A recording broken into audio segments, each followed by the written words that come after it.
আচ্ছা আমার এনে যখন এতই সমস্যা তাহলে আমরা বিয়ে করেছিলে কি করতে? ওটাই তো আমার জীবনের সবথেকে বড় ভুল, যে তোমার মতো মানুষকে আমি বিয়ে করেছি। আচ্ছা সারাদিন তুমি আমার সাথে ঝগড়া করা কোনো বলতে পারো?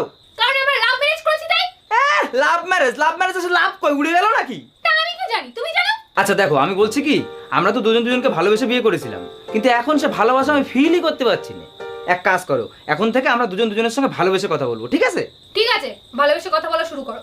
আচ্ছা ঠিক আছে, তাহলে আমার জন্য আজকে কিছু রান্না করে দাও না সোনা। ঠিক আছে, কি খাবে বলো, আমি এক্ষুনি করে দিচ্ছি। আর হ্যাঁ বলছি, তুমি যদি অনুমতি দাও তাহলে চলো আজকে আমরা বাইরে থেকে দুজন ঘুরে আসি। হ্যাঁ তাহলে চলো আমরা ঘুরে আসি।